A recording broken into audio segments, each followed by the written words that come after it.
the recording also. Okay. We are going to start multi-phase star rectifier. Okay.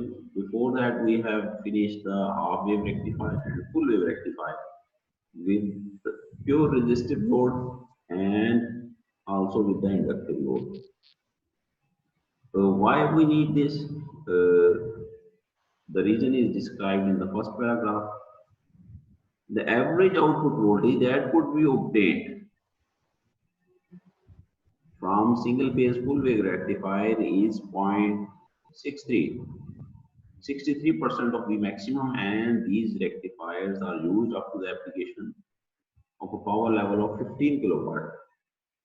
For a larger power output, three phase and multi-phase rectifiers are required. Okay.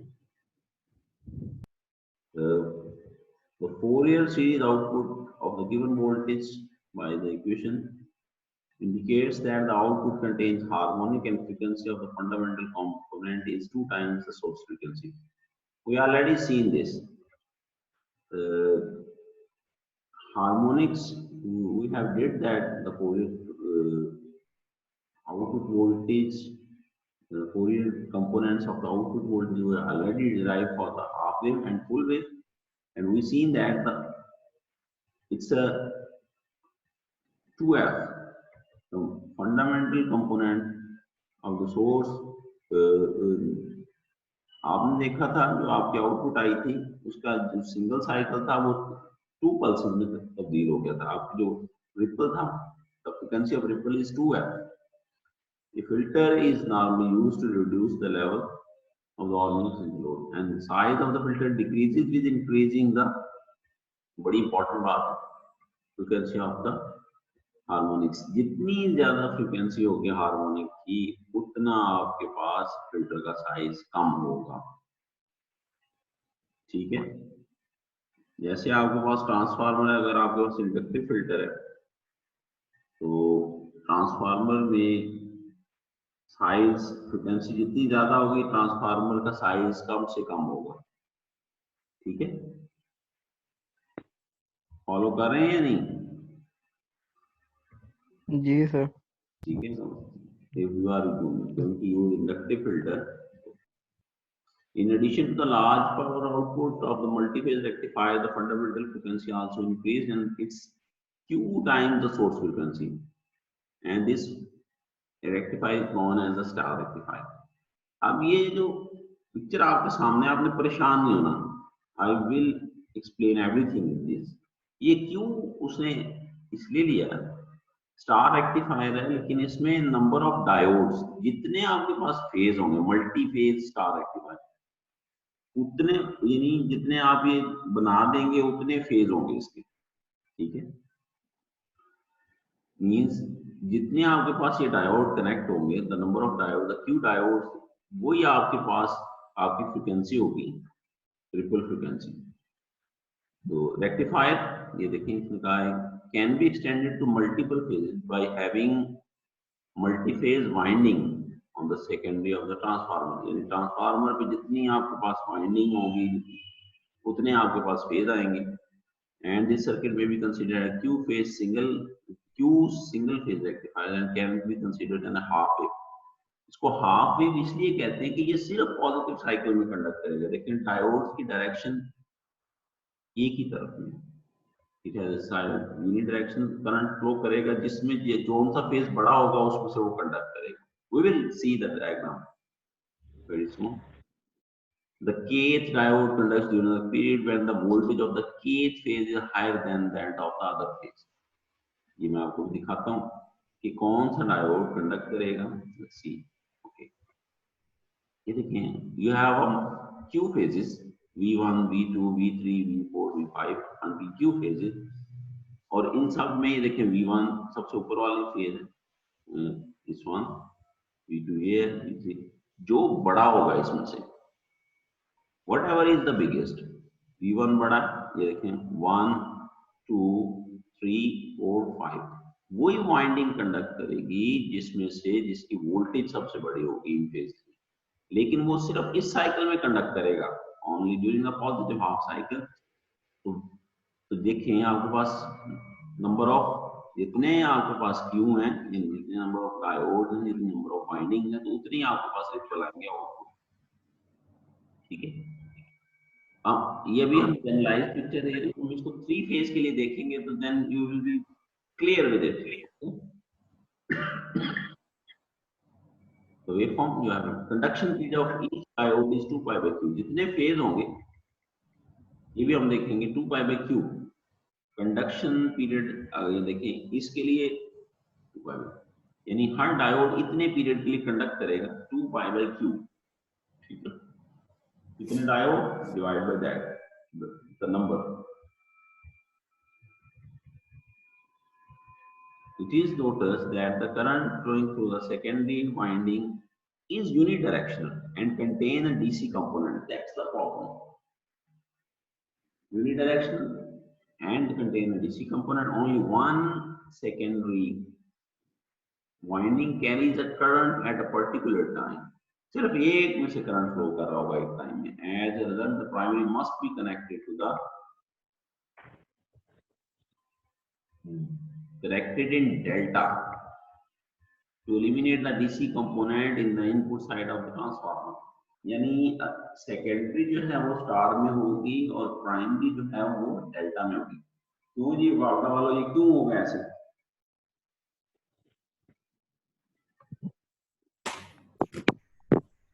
बताएगा कोई भी?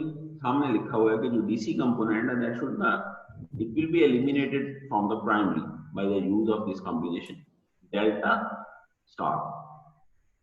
This minimize the harmonic content of the primary line current। बात समझ आ रही है? जी sir. Assuming a cosine wave from pi by q to 2 pi by q। अब इसमें ये 3-4 इक्वेशन हैं, वेरी इंपॉर्टेंट है। अभी हम इसको जनरलाइज में देखते हैं, फिर 3 फेज में देखेंगे तो it will be easily understand. ठीक है, अगर हम इसको गौर से देखें, cosine wave pi by q to 2 pi by q and the average output voltage of the q phase, देखिए pi by 2 pi by q to 2 pi by q। यहाँ से आप इसको ले सकते हैं, इतना इतना पोर्शन जो मैं आपको कलर नजर आ रहा है जो कर रहा हूँ, ये कोसाइन वेव ही है ना आपके पास। आवाज नहीं आ रही भी किसी की? जी सर। ठीक है, this is a cosine wave. ऐसे ही होता है ना, वो पीक से स्टार्ट होती है ना, जब उसका जीरो रीजन पे जाए तो वो पीक से स्टार्ट होती है, तो कोसाइन वेव है, लेकिन ये हाफ है, तो ये साइकिल 2 टाइम्स के बाद रिपीट हो रहा है ना। ये हाफ है तो हाफ इसका ये पीछे लगा हुआ है, ऐसे ही है बेटी? जी सर। अब उसने क्या किया, ये आपके पास वो कोसाइन वेव है 0 to पाई बाय क्यू, इसका 2 टाइम्स ले लिया तो हमारे पास साइकिल कंप्लीट हो गया।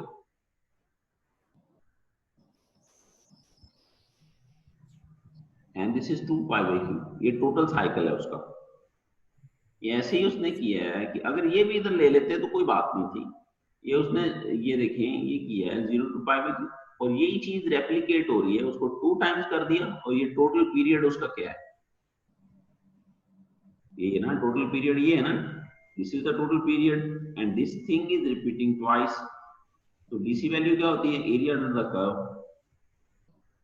तो ये चीज समझ आ गई है, ये चीज सबको? जी सर। अंडरस्टैंड है डीसी कैसे है?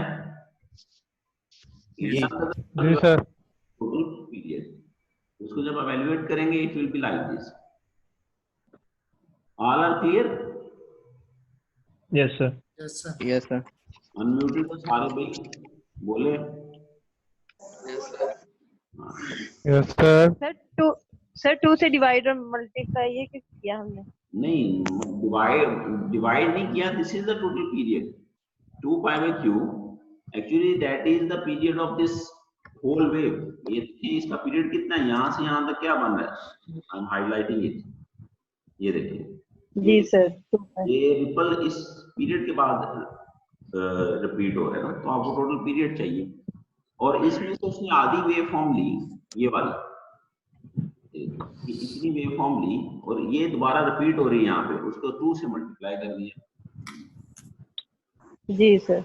ये उसने ये चीज की है, दैट विल बी, ठीक है। इसी तरह आप आरएमएस निकाल देंगे, आरएमएस के लिए भी सेम है, nothing has change, just you need to take the square of the output and root mean square, root ले लिया, मीन आपके पास है और उसका स्क्वायर ले लिया, एवरीथिंग इज सेम, ठीक है। जब इसको एवेल्युएट करेंगे तो output will be like that. Now the next is important. If load is purely resistive, the peak current through a diode, peak current through a diode is I maximum or V maximum divided by R, and we can find the RMS value of the diode current or the transformer secondary as. अब ये देखिए ये कैसे आया, अब ये RMS value उसने निकाली, रूट मीन स्क्वायर, आपके पास करंट की भी वेवफॉर्म वही होगी, प्योरली रेजिस्टिव है जो वोल्टेज की है। ये बात एग्री करते हैं जी आप? जी सर। आपके पास करंट की वेवफॉर्म भी वो होगी जो वोल्टेज की है, that is I am cos omega T, और पीरियड भी उसने वही लिया है 0 to pi by Q. Of course in the case of resistive load current will follow the voltage, and ये हमारे पास पीरियड आ गया और ये वो 2 से मल्टीप्लाई कर दिया उस पल्स को। समझ आ गई? जी सर। और ये 2 पाई क्या है actually, now we are considering a single diode, हमारे पास सिंगल डायोड है ना, सिंगल डायोड में हमने ये वाला कंडक्शन पीरियड ले लिया, यानी 0 to pi by Q, 0 to pi by Q ले लिया और उससे 2 से मल्टीप्लाई कर दिया, ठीक है।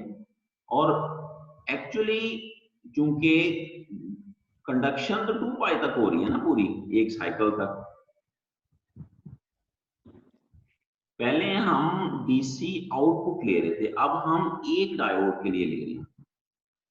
This is for a single diode, ये बात आपको समझने में काफी टाइम लग जाएगा if you are doing it alone.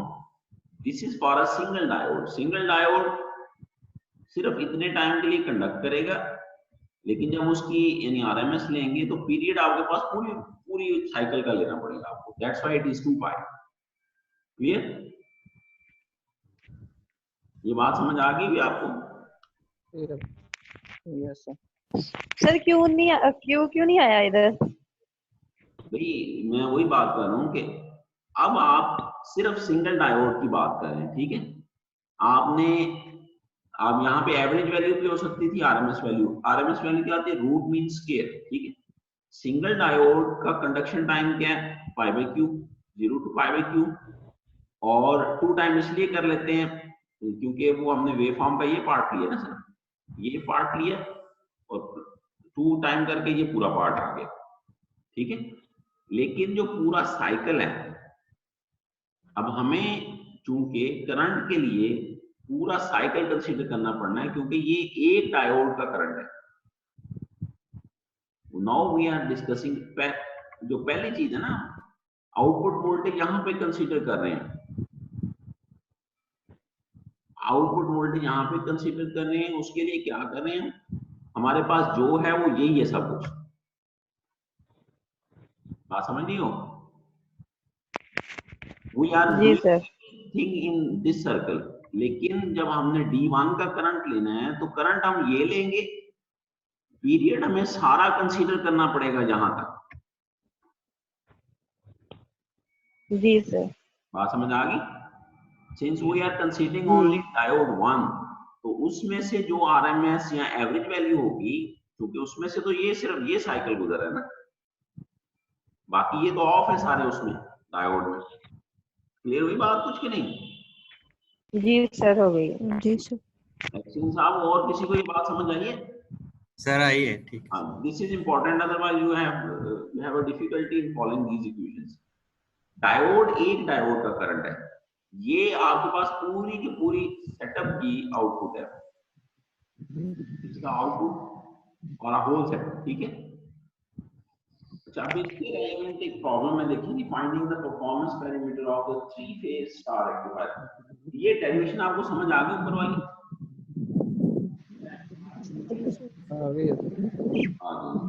चलिए आई होप सो आपको क्लियर होगी।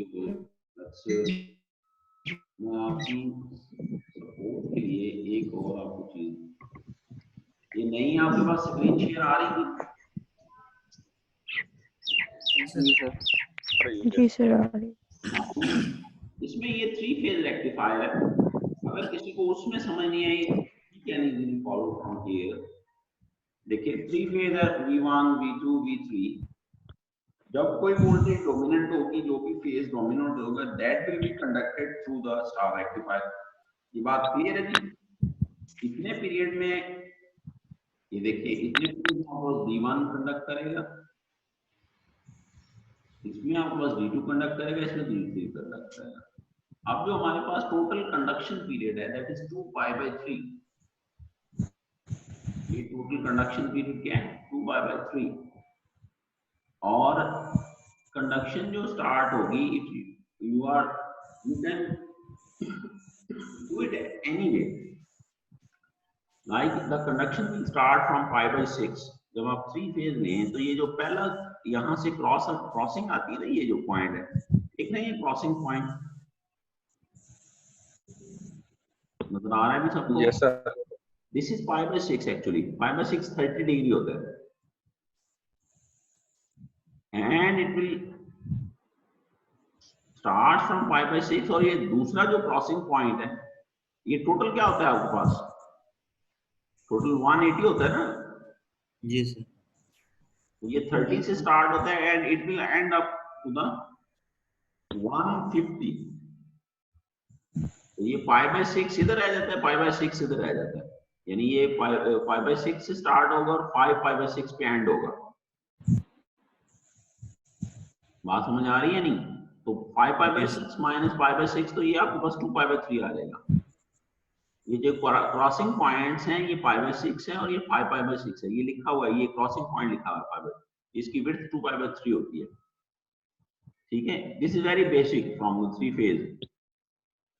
ओके, तो डीसी वैल्यू जब आप लेंगे एक साइकिल के लिए, तो वो 1/2π/3 ये टोटल इसका पीरियड, π/6 to 5/6। तो इसको साइनोसाइड से भी हम सॉल्व कर सकते हैं। वहां पे उसने कॉस से लिया ना आपके पास, उसने क्या किया उस केस में, उसने सिर्फ ये नेक्स्ट वाला हाफ ले लिया था, ये वाला, याद है आपको? It can be either solve by any way. समझ आ रही है बात की तो नहीं?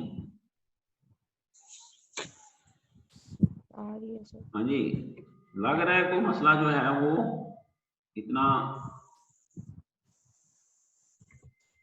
ये देखिए जो लास्ट हमने एग्जांपल, यानी जो उसका बुक ने फॉलो किया ना, जो बुक ने फॉलो किया, उसने क्या किया, यहां से लिया था और यहां तक, फिर उसको डबल कर लिया था और कॉस की फॉर्म में कंसीडर कर लिया था। इट डजंट मैटर, ठीक है। और 0 to π/q, ठीक है, और π/q को डबल कर लिया था उसने, ऐसे किया था ना भैया आपके पास। अब यहाँ पे भी वही चीज हम कर रहे हैं, लेकिन anything you can do it, any way you can do it, no problem. This is just for your understanding कि एक वो तरीका है, एक ये तरीका है। 1/2π/3, this is the width, यानी ये आपका टाइम पीरियड है, क्योंकि एक हमें बार बार रिपीट करने की जरूरत नहीं है, एक ही साइकिल को हम इवेल्युएट करते हैं डीसी के लिए। 1/2π/3 and it will start from π/6 to 5π/6। तो इसको जब इवेल्युएट करेंगे तो आपके पास जो डीसी है, that is 0.827 V maximum, VS या वी मैक्सिमम, यानी ये 82% आता है। और जो लास्ट टाइम हमारे पास फुल वेव रेक्टिफायर था, that is 0.63% of the V maximum था। Similarly the DC current can be found, ठीक है, आरएमएस के लिए आप निकाल सकते हैं, ठीक है, और ये आपके पास आरएमएस करंट है, ये उसने याद रखें, ये उसने पूरे का निकाला हुआ है, total RMS current, not for a single diode, और यहाँ से उसने रिपल फैक्टर आपका निकाल लिया, दैट इज IRMS स्क्वायर और IDC स्क्वायर, दैट इज 17%। ठीक है, this is just I am showing you how you can adopt another way to solve this problem. ठीक है, ये 3 फेज के लिए हो गया। आसान समझ आ गई? जी let's go back to the रह गए।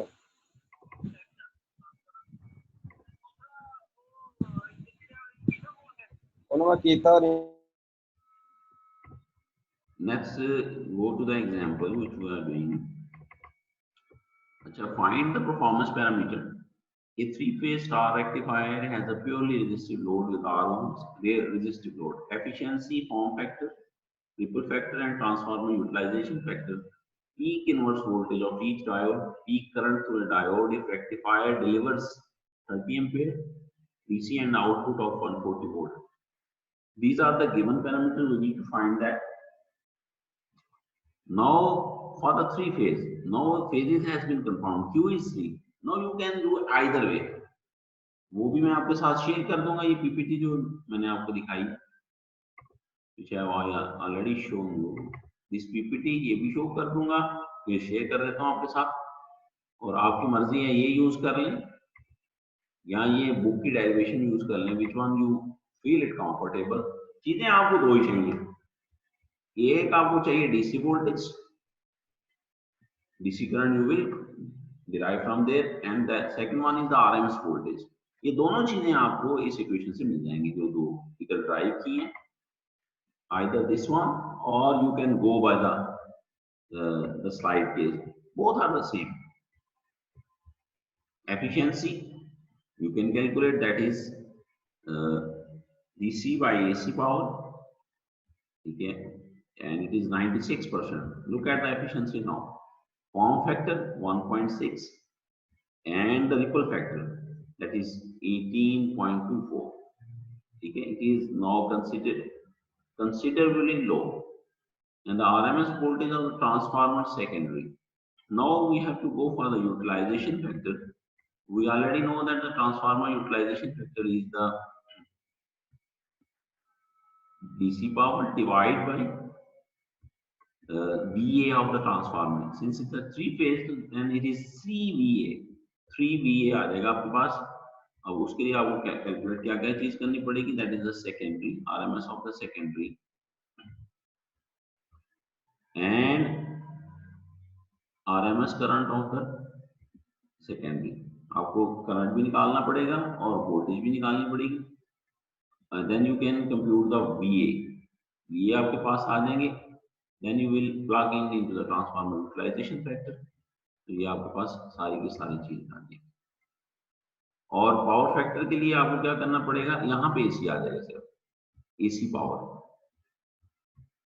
ठीक है, ये बात समझ आ रही है सबको या नहीं? जी सर, आ रही है सर। आ रही है जी। मसूद खान साहब, आपको आ रही है? यस सर, आ रही है।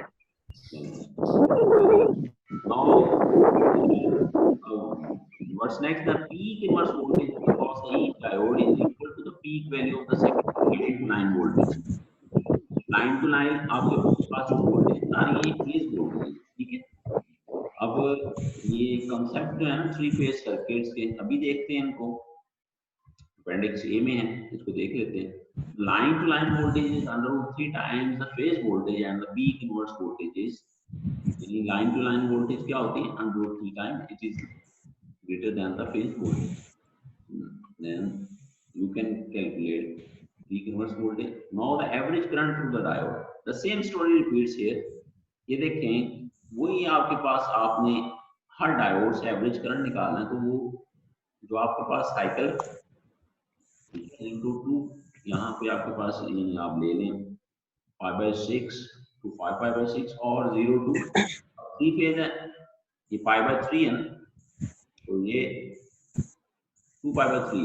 एक ही बात है, देखें आप अगर वो चीज फॉलो करें, ये बात एक ही है, 4/2π।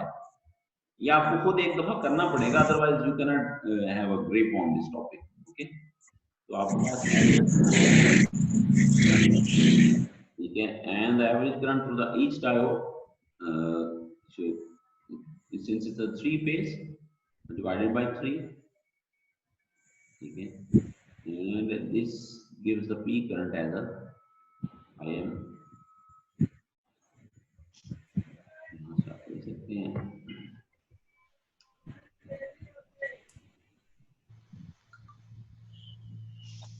now we have to time. अब ये देखिए आपके पास ये जनरलाइज है, ये आपका होमवर्क है, ठीक है, finding the Fourier series of Q phase rectifier. आपने इसको 3 फेज के लिए करना है, ठीक है, ये मैं एलएमएस पे आपको जनरेट करूंगा ये होमवर्क, ठीक है, और आपने एलएमएस पे ही सबमिट करना है, वहां पे डेडलाइन में फिक्स करूंगा, उसके बाद कोई बंदा वहां पे सबमिट नहीं कर सकेगा और मैं बाई ईमेल एक्सेप्ट नहीं करूंगा ये, ओके। और डेडलाइन जो है इसकी, इस होमवर्क की डेडलाइन हमारे पास है, it will be 7th of the next month, ठीक है, 7 तारीख तक कर लेते हैं, ठीक है जी, बात समझ आ गई है नहीं? होमवर्क ऑन द एलएमएस, वहां पे ही आप उसको सबमिट करेंगे और उस पर डेडलाइन में फिक्स करूंगा 7th of May, okay. Homework क्या होगा, फोरियर सीरीज और 3 फेज, क्यू फेज है ना, तो ये आपको 3 फेज के लिए मालूम करना है, ठीक है, rest are the things are the same.